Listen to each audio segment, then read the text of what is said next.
there was hay on the trailer, a tractor trailer being pulled, and just singing Christmas carols in the Santa Claus parade. Now, just the most recent parade that I was able to go to was the Deep River Christmas Parade. Joanne and I were just able to make it as it started, and it was great to watch. I gotta say, Deep River puts on a great show. And yeah. And it was great to see the lights, the excitement, and it was just a fun time. And of course, at the very end, the long-awaited big guy, Santa Claus, right? And everybody gets excited over that. Now, leading up to today, I was thinking a bit about parades. And I was thinking of other parades in history.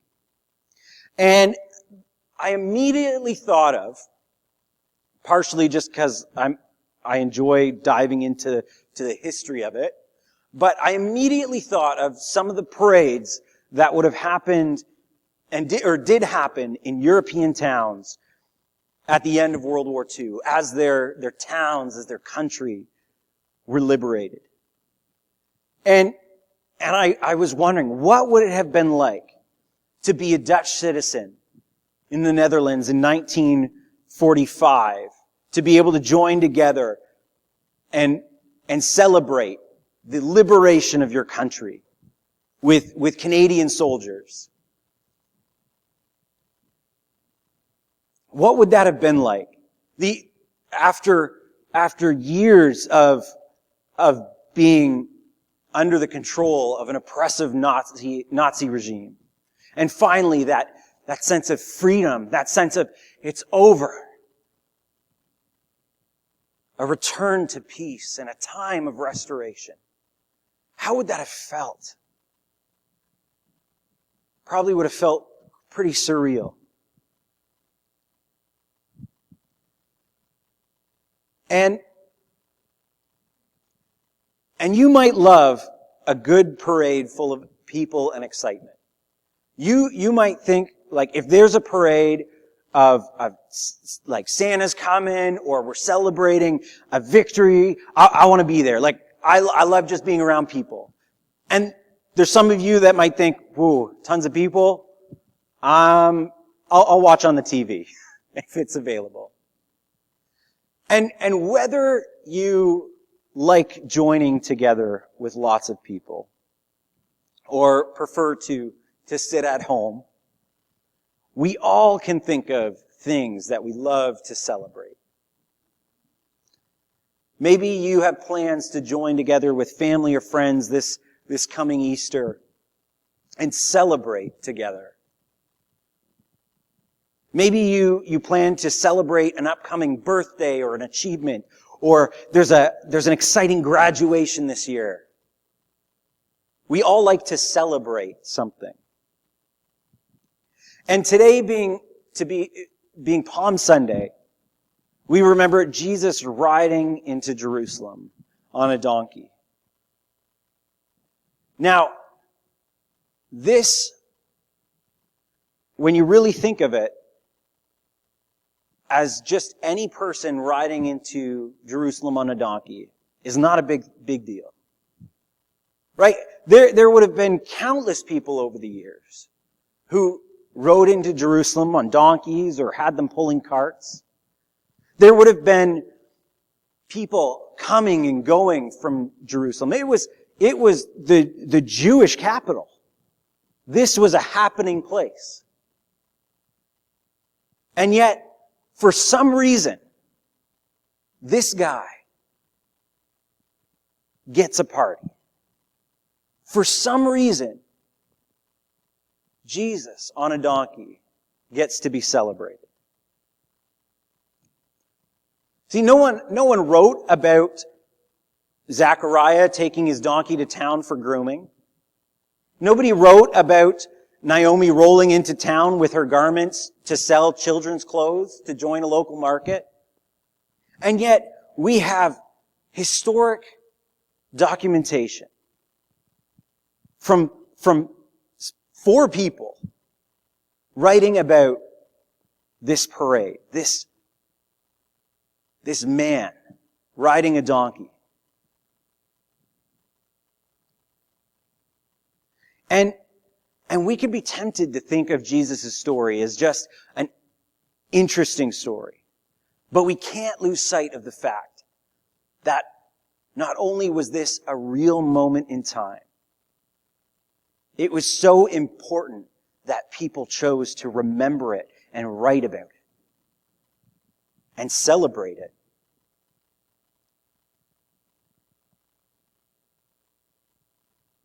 And it would have been interesting. It would have been quite the moment to have been there during that time. And we're going to read from Luke. Luke was an educated man who took it upon himself to record, to research and record the life of Jesus and his disciples. And he writes of the event in Luke chapter 14, verses 29 to 36. As he, being Jesus, approached Bethphage and Bethany at the hill called the Mount of Olives, he sent 2 of his disciples, saying to them, "Go to the village ahead of you, and as you enter it, you will find a colt tied there, which no one has ever ridden. Untie it and bring it here. If anyone asks you why you are untying it, say the Lord needs it." Those who were sent ahead went and found it just as he told them. As they were untying the colt, its owners asked them, "Why are you untying the colt?" Makes sense. Why are you stealing my donkey? And they replied, "The Lord needs it." They brought it to Jesus. Now, the owners didn't put up a fight. They said, "Okay, that makes sense." So they brought it to Jesus, threw their cloaks on the colt, and put Jesus on it. And he went along. People spread their cloaks on the road. Now both Matthew and Mark mention branches, and John mentions palm branches, which is where we get the name Palm Sunday. So they spread cloaks and the branches, and Luke says, so as he went along, people spread their cloaks on the road.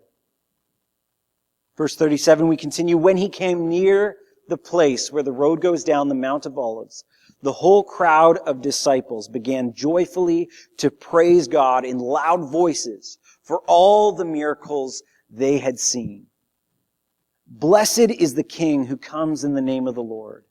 Peace in heaven and glory in the highest."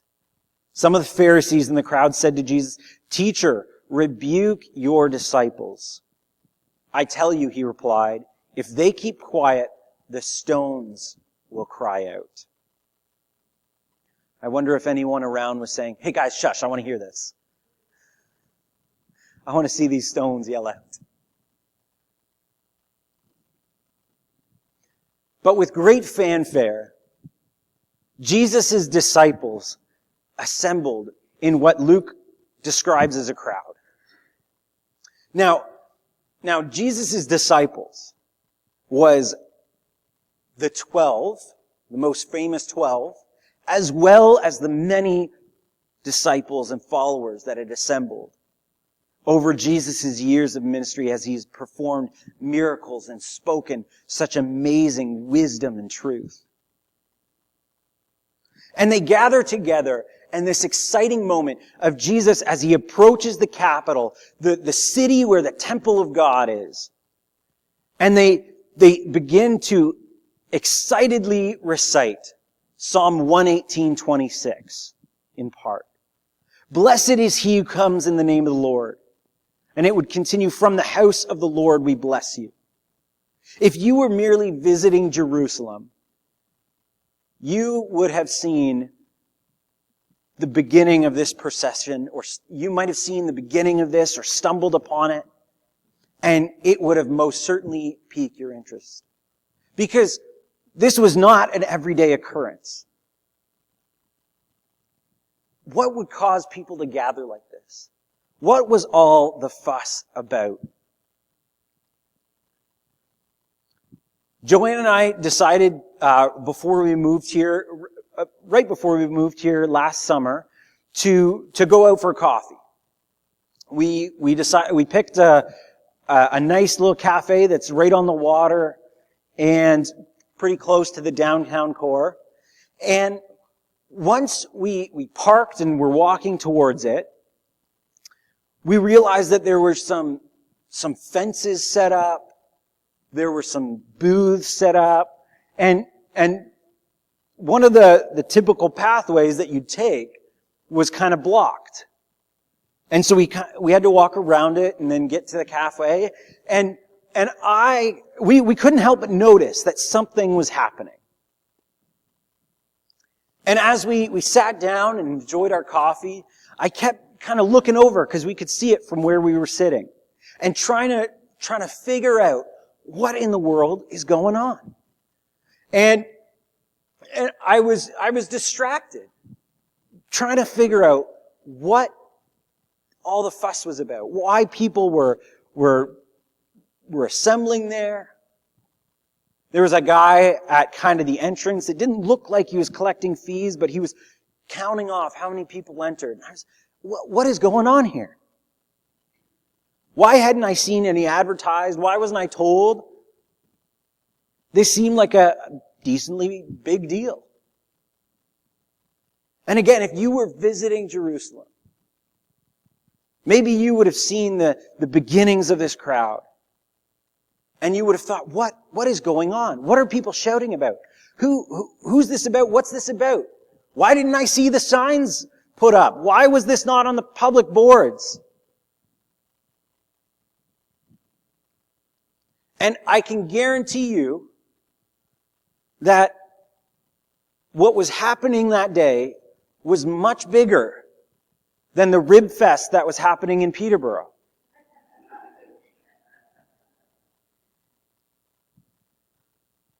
And if you were living in that day,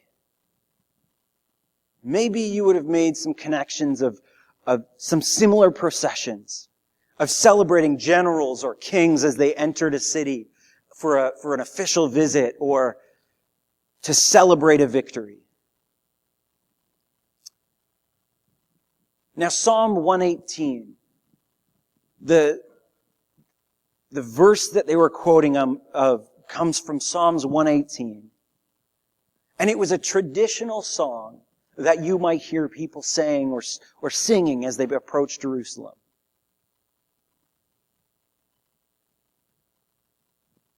It was full of hope. I encourage you to read Psalm 118. It's a psalm full of hope, of God's promises to be realized, the Messiah, the Savior, to usher in the kingdom of Israel. And Jesus' disciples seem to finally think, this is it. Their dreams and desires are finally being realized. They're coming true. But as we often find with Jesus, as we read what he says and what he does, the expectations that people had of Jesus didn't fully match what Jesus came to do. Was Jesus entering Jerusalem to become king? Well, if you were to pick up at least my Bible, in every gospel, Matthew, Mark, Luke, and John, where it records this story, it has a heading of Jesus enters Jerusalem as king. And that's just a little kind of descriptor to help you understand what's going on. And make no mistake, he was.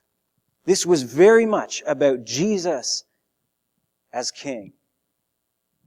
But he was becoming king on his own terms. What were those terms? What was Jesus actually doing?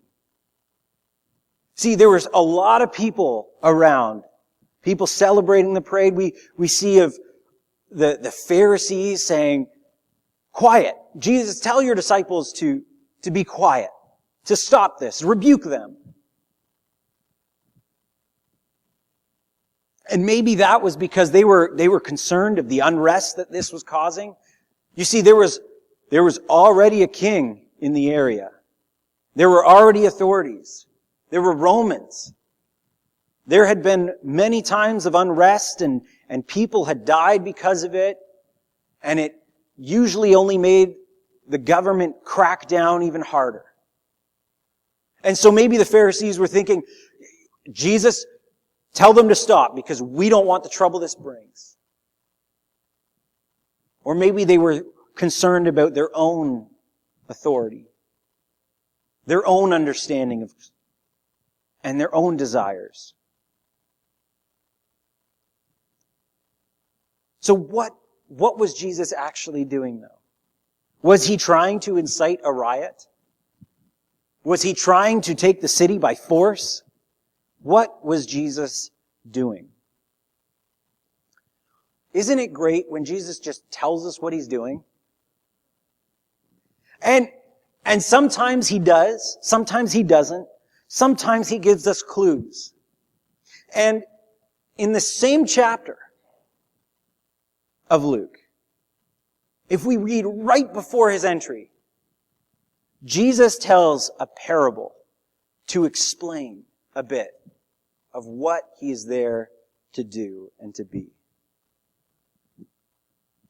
Luke 19 verse 11 says, while they were listening to this is before he gets a donkey, before he enters Jerusalem. While they were listening to this, Jesus' teachings, he went on to tell them a parable because he was near Jerusalem and the people thought that the kingdom of God was going to appear at once. Jesus knew where he was going. He knew what was on people's minds, what was on their hearts, what they thought was happening. And so he decides to tell them a story. Jesus said this. Luke 19 verse 12. He said, a man of noble birth went to a distant country to have himself appointed king and then to return. Now, for us, this is a bit of a weird start. Okay? Why would you go to a distant country to be appointed king? Right? Why wouldn't you be appointed king in the country you are? Right? Isn't that who's in charge of their king? And many times, yes. But in some cases, when there is an overarching authority, you have to go to that authority to receive your authority. And so, as Jesus says this, the people might have thought immediately of Herod or Herod's son, who had to go to Rome to have their kingship approved by Rome, by Caesar, and then return. So they might have had that in mind.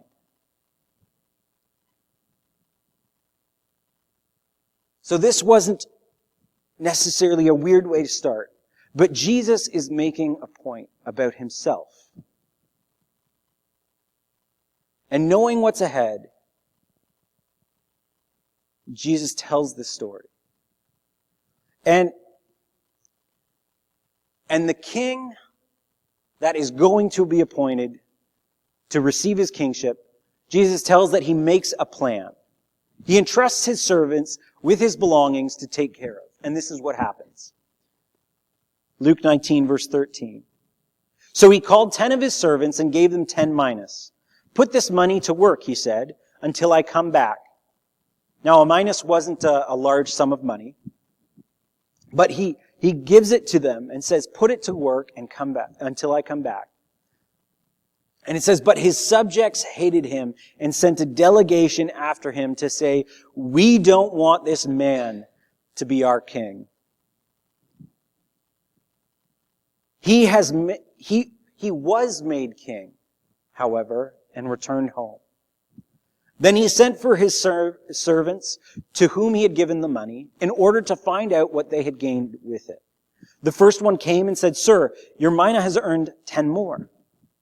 Now, to take $1 and then go earn $10 more is pretty substantial That's a pretty good rate of return. And in today, that is pretty hard to do. Back then, the way currency worked, it wasn't that crazy.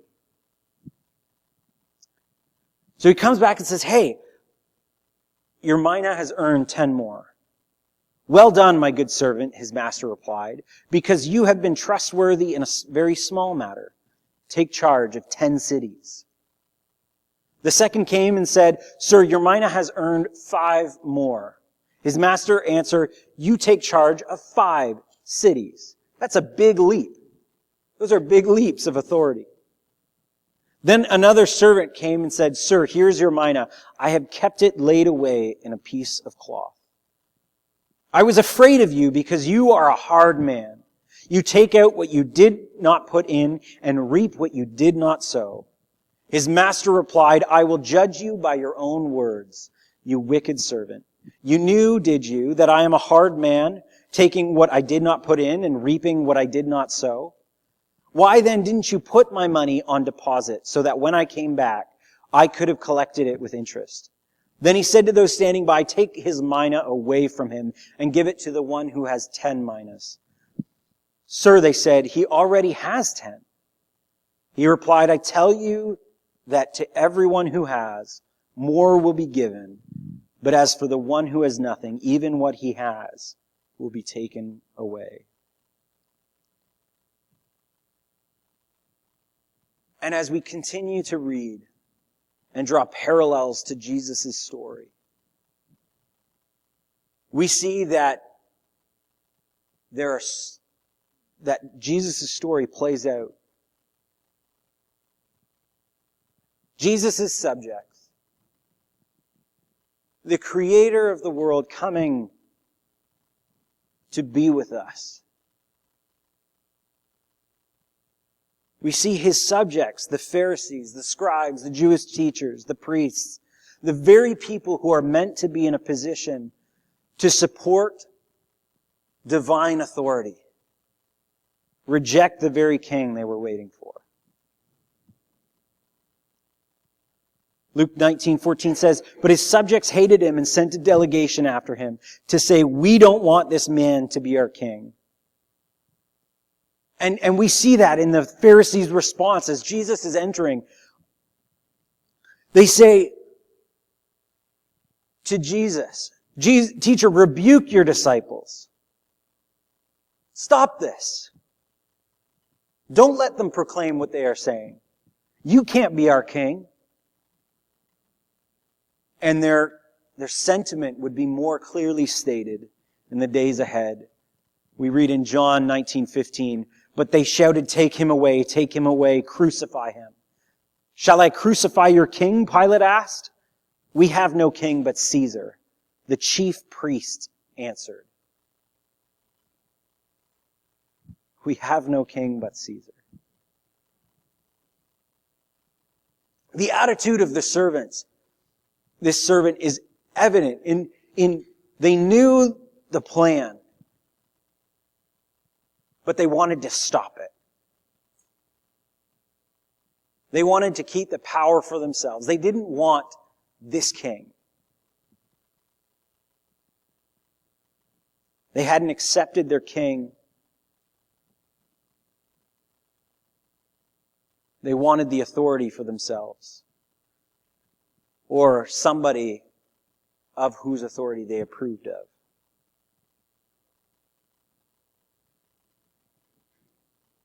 Now, the one servant, we see that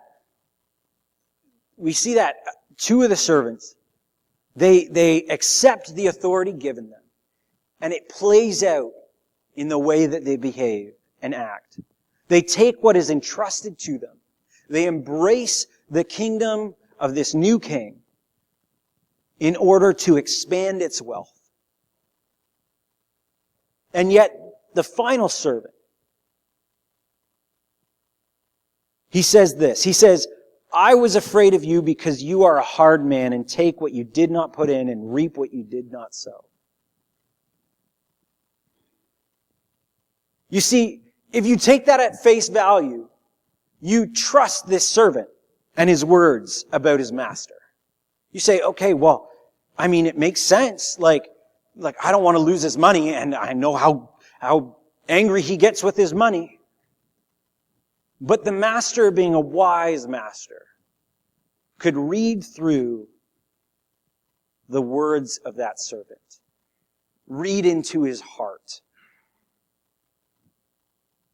See, this servant wasn't really worried about the hardness of his master. He hadn't accepted the kingship of his master. He didn't want to help expand his kingdom. He didn't want to help this king. He had rejected this king's authority. Which is why his master replies, I will judge you by your own words. The master isn't saying, you know what, you are right. The master's saying, no, I'm going to take what you say, whether right or wrong, and I'm going to judge you by them. And he says, if you really believe that I was a hard man, would you not have taken them and at least put them into a bank to gain interest? If you honestly believed that I was a hard man, would you not have acted differently?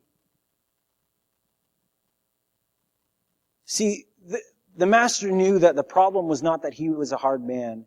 It was the fact that the servant refused to accept his authority.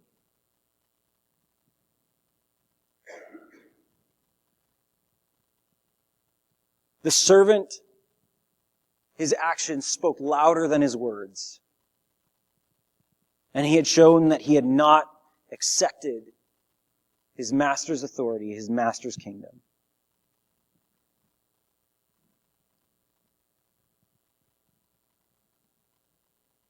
And the words in verse 26, when we read them, they can seem so challenging. He replied, I tell you that to everyone who has, more will be given. But as for the one who has nothing, even what they have will be taken away. And when we look at the world today and directly apply this verse to what we see in the world today, we can wrongfully take that and say, well, Jesus is approving of this idea that it takes money to make money, and the more you have, just keep getting more and more and more because you are going to get more. That's not what Jesus is saying at all.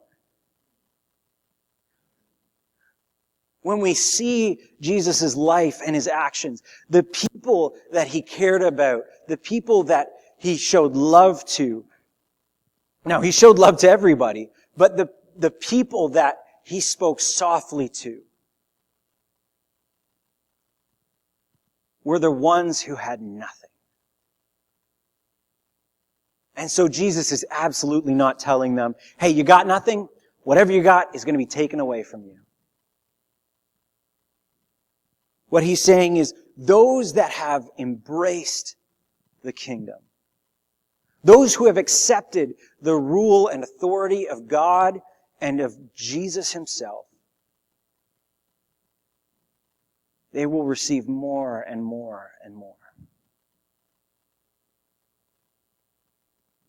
But those who have rejected the authority of God, those who have rejected his kingdom,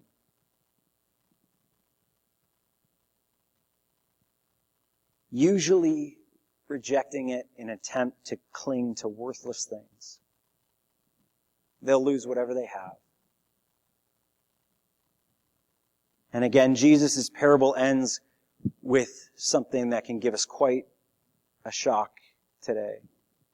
Luke 19:27 says, but those enemies of mine, this is the master speaking, those enemies of mine who did not want me to be king over them, bring them here and kill them in front of me. What about forgiveness? What about love? What about peace? Where is the olive branch? Where? This seems so harsh. And in that day, when a king took charge, he would affirm his rule by killing those who rejected it. So that was not atypical for people. But the difference is many of those kings in those days used their authority for unjust means. They used their authority to benefit themselves and to promote themselves. And so we can look at that and be like, well, I'm cheering for the people that are opposing. I'm cheering for those that are trying to take over from that king.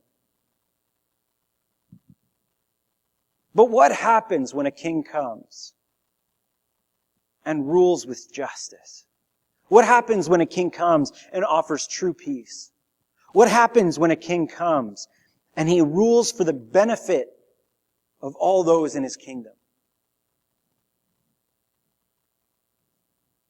Would you still be cheering for those who seek injustice, who seek no peace, who seek war? How can those who reject the kingdom that Jesus brought, of peace, of love, of joy, how can those who reject that kingdom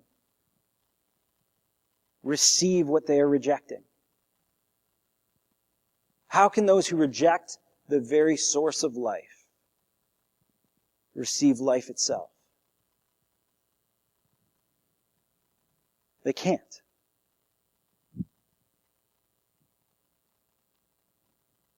And Jesus' profound parable sets the stage for his entrance to the city. In his unparalleled enthronement on the cross. Luke 19:28 says, after Jesus had said this, he went on ahead, going up to Jerusalem. Jesus was talking about his kingdom, very much in that day, of entering and establishing his kingdom.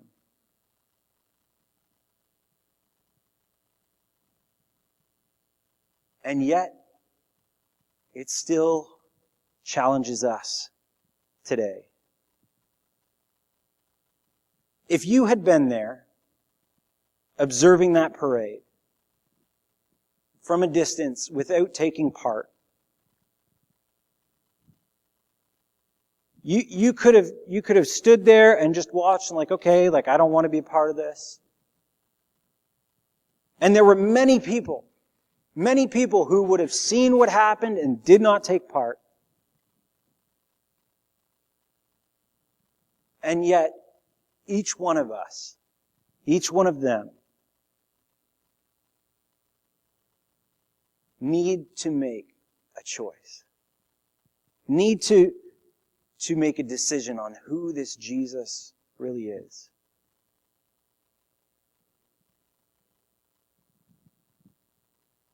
You are invited, no, required, to decide what you will do with Jesus as king over his own creation, which is all creation. See, whether we take on the posture of somebody who goes ahead and one of those servants that wanted to stop it from happening. See, we could take on that posture. But as in the parable, so too in reality. We couldn't, just as those priests, the government, could not stop Jesus' kingdom. They killed him. That should have put an end to it. But it didn't.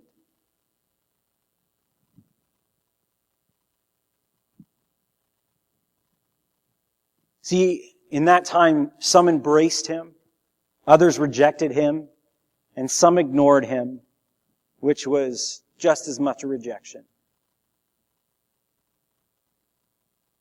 And we are invited to make the same decision. And here's what it means for Jesus' kingdom to be established. It means that nothing in our lives is off the table. If Jesus is truly king, nothing in our lives is off the table.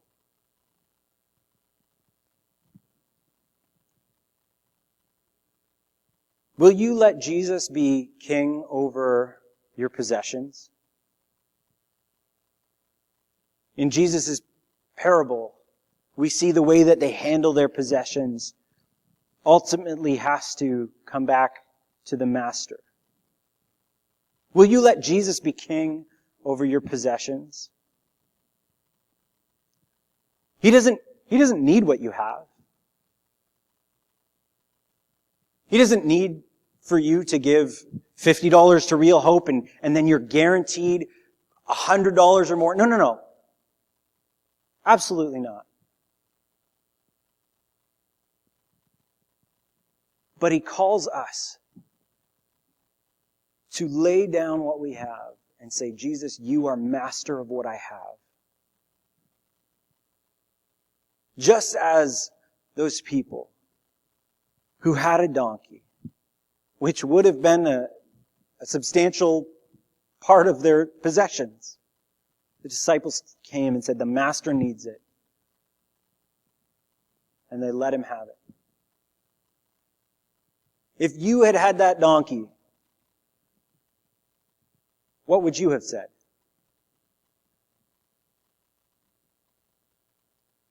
What would you have done? Will you let Jesus be king of your words? We can be timid in our praise to God, concerned with what other people think or say about us. The disciples didn't hold back as they shouted, "Blessed is the King who comes in the name of the Lord.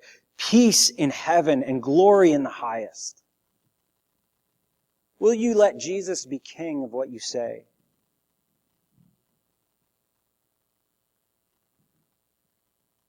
Or will you let yourself be king of what you say? And tell yourself to quiet. Tell yourself, you know what, I'm good. I don't want to say anything. I don't want to. Will you let Jesus be king of your heart? The wicked servant held, or tried to say he held, the wrong beliefs of his master. Will you let Jesus transform your understanding of your heart? Will you let Jesus transform the way that you see God, the way that you see who Jesus is? Will you lay down your expectations of His rule? Say, this is how Jesus should be. This is what Jesus must do. See, everybody had their own expectations of what they wanted Jesus to be. And Jesus paid them no mind. He knew what He had to do. Will you let Jesus be your king? Because whether you like it or not, He is king. And when you embrace His kingdom, despite what people have told you, what you have thought, what you think you know, His kingdom is just. His kingdom is loving. His kingdom is peace and truth. Now, you may not like certain things of it when you come at it with your own understanding. But the more I entrust Jesus with my understanding, the more He reveals His kingdom to me. I'm going to invite the music team back up as we close in song.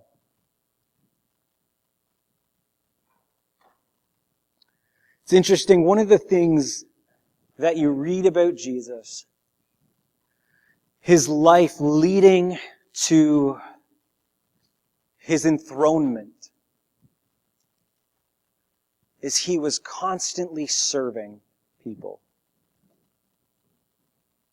It's how many times in history do you see a king who serves?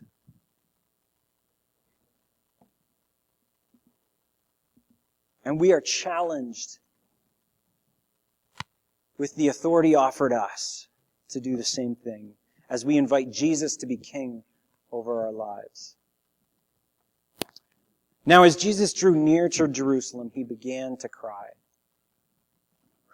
Everybody's shouting, everybody's excited. And Jesus starts to cry. Luke 19:41-42 says, as he approached Jerusalem, he saw the city, he wept over it. And he said, if you, even you, had only known on this day what would bring you peace. But now it is hidden from your eyes. And I encourage you to read the rest of that. He goes on to make a prediction of what would happen to Jerusalem, which came to pass about 40 years later.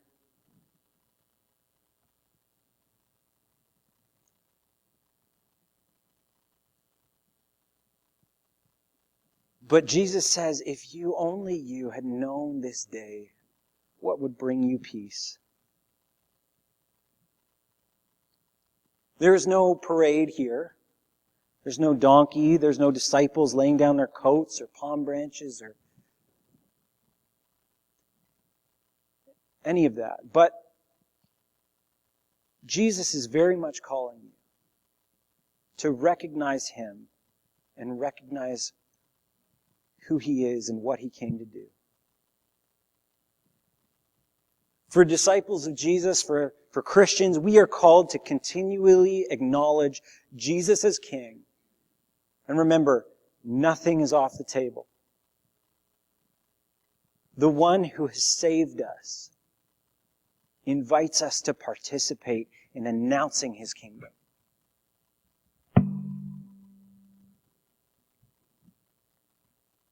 For everybody else, he invites you to see that this very day can bring you peace through Jesus, who he was and what he did for you. Trying to show that Jesus' kingdom is happening in your life won't bring you peace. You need to accept the King and what he did. Nothing you do can earn what he did for you. That's what his grace is. If you, even you, had only known on this day what would bring you peace, I invite you, don't let it be hidden from your eyes today. Let's sing to Jesus our King.